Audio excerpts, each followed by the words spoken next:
Panthers Nation, what up, though? It's Aaron Duncan here at the Necessary Blunt Sports Talk. I'll bring you another Panthers video, and today we are breaking down the Panthers Draft Confidential. You know, the Draft Confidential and the Camp Confidential, which they do sometimes, is just a behind-the-scenes look and just kind of the inside track about what was going on, the thought process behind a lot of stuff, just a lot of in-depth coverage that caught on pretty popular the past few years, so I guess they're trying to do it again. It's a little good. You know, the Panthers content team is one of the best overall, which is what they put out on social media and in general, just really in all the sports. So salute to them guys and big credit for that.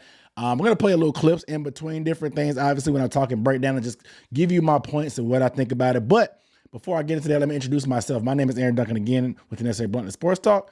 I can recap an analysis of the squad, you know, the Panthers. So make sure you hit the subscribe button and the bell icon down below to make sure you get a notification every time I drop a video, because dropping these videos like hotcakes, news and updates and everything in between.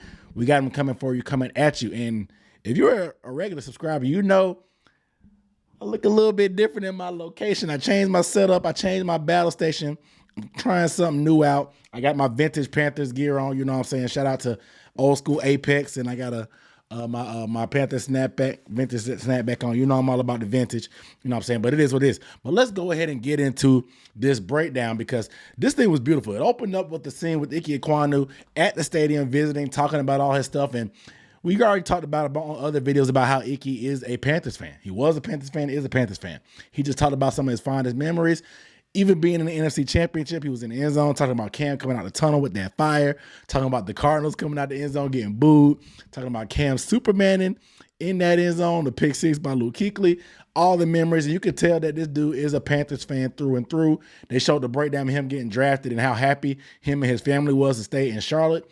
It's really a match made in heaven from just being on paper. It's a fairy tale story almost like that, you know what I'm saying? And I really like Ike's personality. Obviously, big dude, well-spoken, but he's nasty on the field. You can see that on there. He's really a whole different guy on the field than he is off the field. You like that stuff. They can really draw that line in the sand about he can be tough, mean, and nasty on the field, but off the field, he's a really stand-up guy from the Charlotte area. You know what I'm saying? 704 himself. He got the 704 on the bling chain. But obviously, the hit of last year's Draft Confidential was Matt Rule. Now, what you say about Matt Rule, about his coaching ability, is up to you. However, last year he did nail a mock draft of what the picks were, and he pretty much got him the top 10. The Panthers were a lot farther back. What he predicted pretty much came true.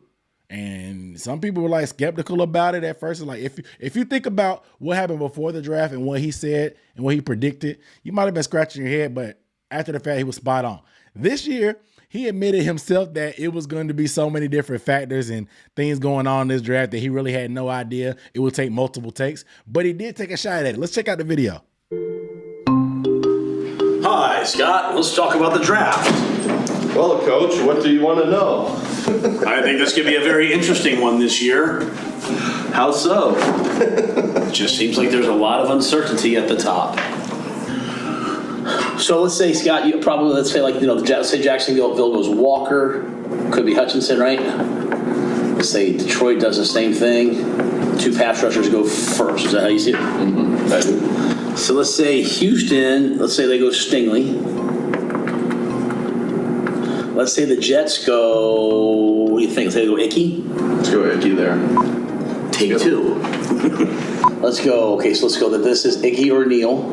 And then let's say the Giants take Iggy or Neal. Now we could do this about 17 more times with different versions of this up here. Mm-hmm. And then we're in business. We've got Icky. Say it'd be great, there's no way that happens. That'd be too good. Can this be in the outtakes of it?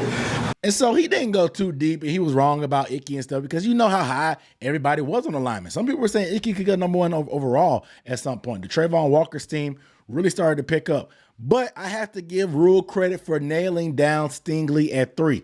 A lot of people were, excuse my French, throwing salt on Stingley just because of him taking a year off, being injured, not being as good as he was his freshman and sophomore year in college. You heard the skepticism. You know, the more and more they start studying these guys, the more they start finding stuff. And it really, what I learned and took away from this is that the public and the media at large really know nothing when it comes to football. not just over. There's a slight level of stuff that we know, but this is a whole nother level of understanding that we just don't know. Even from watching film and having access to these college tapes and the all 22 and the coaches camp, stuff like that. All these narratives that spin around, they mean nothing. Because Matt Rule had no conviction on Stingley at 3. He had complete conviction with that Stingley pick at 3. Meanwhile, people in the media were saying Lyman at 3, or if a first corner off the board is going to be Sauce. Nevertheless, what happened? The Texans took Stingley. Now, I don't know if it's just Matt Rule has sources or the fact that when coaches and real people in the football buildings evaluate these guys, they know what they're actually talking about, and they know who's better, who's what, and who's what there, versus the media that tries to spin these narratives about Stingley not wanting it bad enough, not being competitive enough, not playing that good down the stretch and whatever. It's hogwash. It's hogwash, to use an old school term, and Matt Rule pretty much nailed that down. But I just thought about, it was funny how they joked about there's no way Icky's going to be there. There's no way Icky's going to be there. It'll be nice, but no way he's going to be there. Lo and behold, Icky ended up being there. And I just thought it was cool in that front because it seemed like everything that happened in the draft was almost house money. You know what I'm saying? Like, we didn't expect things to go to. We could see Matt Rule in certain scenes, fist pumping and happing and dapping everybody up, fist pounding when they saw that Sauce Gardner went inside the top 5. And hell, even Dan Morgan himself on the clip said that, I guess he was kind of probably manifesting it more so than anything. He said, wouldn't it be funny if 2 corners went in the top 5 in front of us and we end up getting a lineman? And everybody was like, Cole Spence was like, the director of pro scouting was like, yeah, that'd be nice. But he was like, he had that skeptical look on his face, like he didn't think it was going to happen. But lo and behold, Dan Morgan manifested it, and it happened. You know. Hey, Cole, 2 corners in the top 5. Yeah. What do you think? Stingley to Houston and Sauce to the Jets. It'd be great if Icky just fell. Sleep good tonight. Saying so, I think it's just funny how they have all these receipts of what these guys are saying, because it's all about the receipts. We talk a lot about some of these guys and his personnel. We do criticize these guys on the bad moves they make, but the fact that they show receipts of these guys being right is just funny to me. And it's a told you so moment to the fans, and I guess to the general public, since they're putting this out on social media, that these guys know what they're doing and they can do their job to a certain extent. You know what I'm saying? But I thought that was funny. But I also thought that you could just feel the intensity in the draft room when they were going through. Yes, it could have been the background music they were putting, but you could feel the intensity as the picks were going and what they were happening. Once Stingley got picked, everything went crazy. Everybody's like, oh, dang, we're getting at least Neal or Icky at one of the two, because they thought maybe the Giants. They knew the Giants were in the market for left tackle. But I like what Scotty Fitt did. He called Joe Schoen from the Giants and told him, hey, man, hey, you got number picks 5 and 7, one on each side of Carolina's pick at number 6. Why not go ahead and get pass rusher here and then get tackled later? Just to put a bug in his ear. You know what I'm saying? Scott Fitterer wheeling and dealing, using his contacts, calling Joe Schoen, talking to him.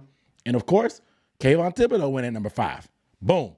And then you got the pick of the litter to pick who you wanted to pick at left tackle. Scott Fitterer played it beautifully. I love that little influence and that nudge that he gave the Giants to do that. And the Giants ended up getting their guy in Evan Neal at number 7. So it worked out for everybody both through and through. But I just thought that it was great to see how this played out, and we'll see what kind of moves Scott was making behind the scenes, even when he didn't plan on trading or doing anything, but he had his contacts and stuff from just him just being in the league for so long, to the point that he felt open enough to call the Giants GM while they were on the clock and tell him what he thinks they should do.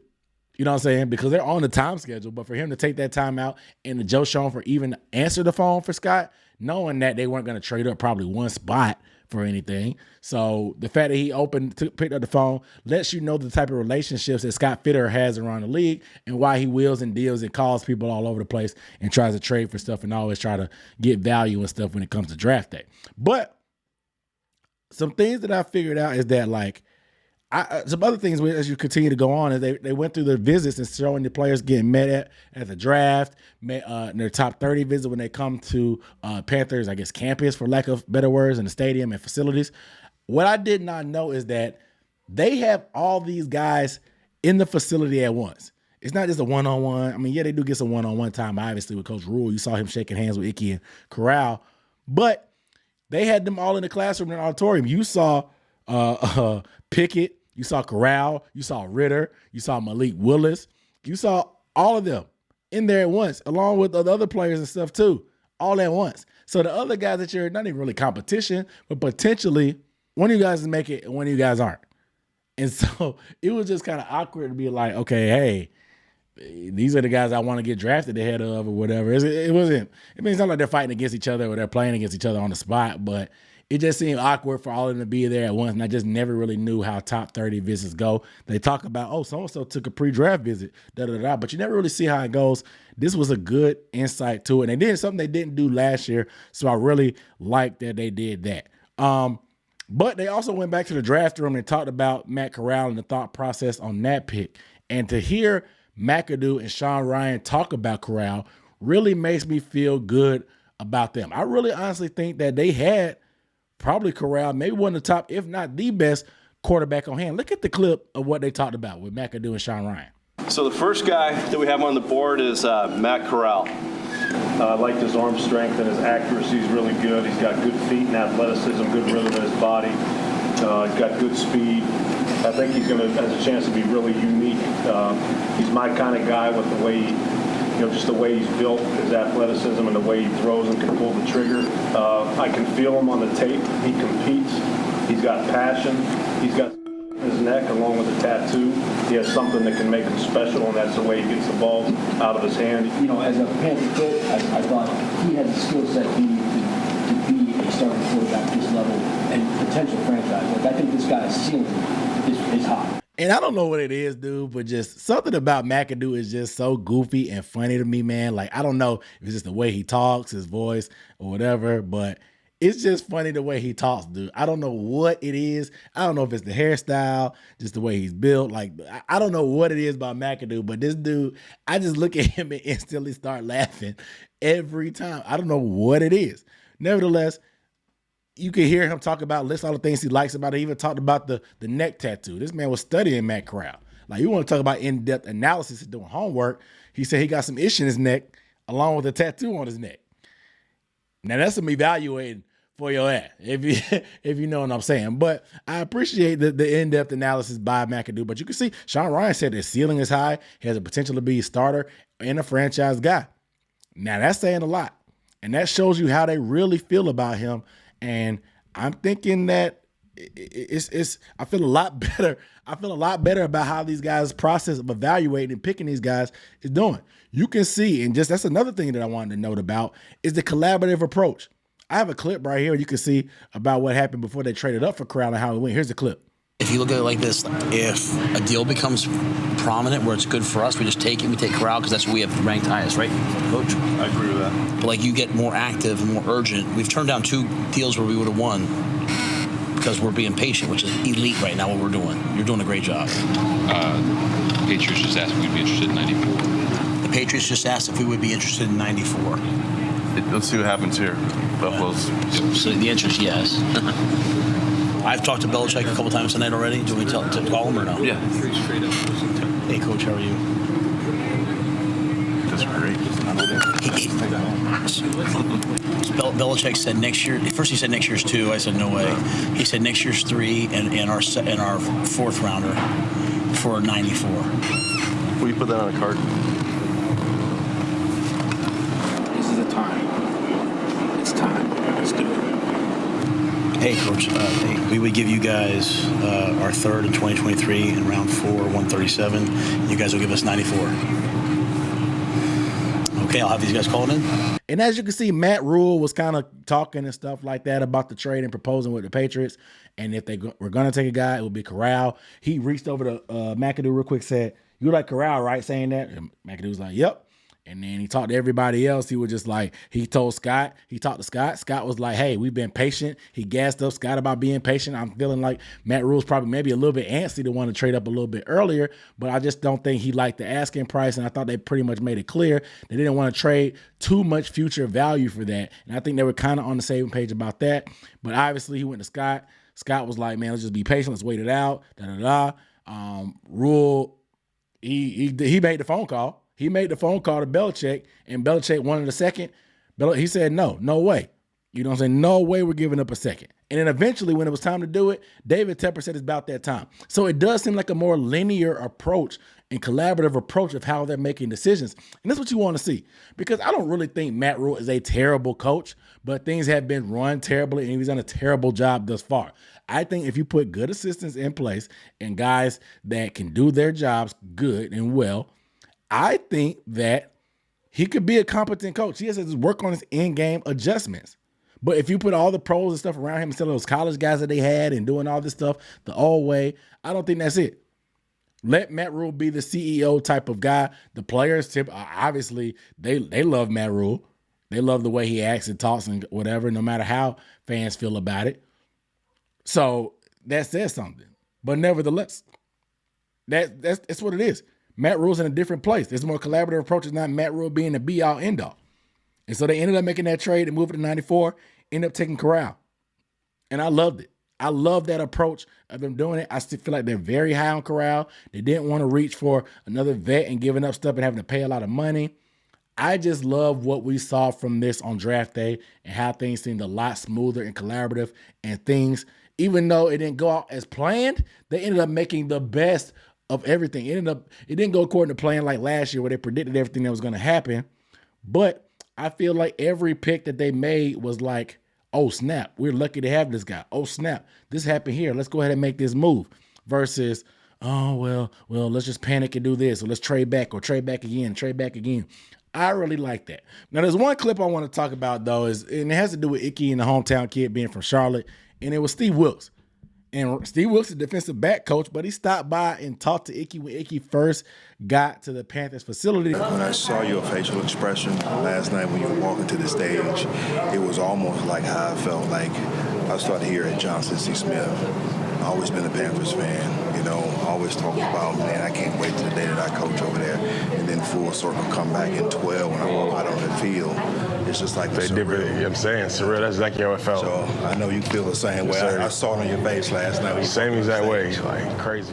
And I think that was a kind of a factor and played into him coming back. Now, Steve Wilkes knows he kind of fell from grace, obviously being a head coach, even though he got the short end of the stick. And he's going to start back over from his roots and climb that ladder again. Why not do it somewhere that you love, you're comfortable, that you're a fan of the team, and you have an opportunity to work with some young, great talent. So I really liked hearing Steve Wilkes talk like that. He's a smooth talker too anyway. I mean, I like Steve Wilkes, man. He's a cool dude in my opinion anyway. I just kind of like Steve like that regardless. But I love this there's a draft confidential. I can't wait till they do camp confidential later on. This was a good recap and just get us excited and got me excited at least for the season, about the team, about the players, about the prospects from these guys on this team. I don't know what's going to happen during the season, what the results going to be, but I do love what I'm seeing behind the scenes, man. So you guys let me know down below in the comments how you felt about Camp Confidential and what are your biggest takeaways from it. All right. I'm Aaron Duncan signing off with Necessary Blunt, the Sports Talk. See you guys in the next video. Peace.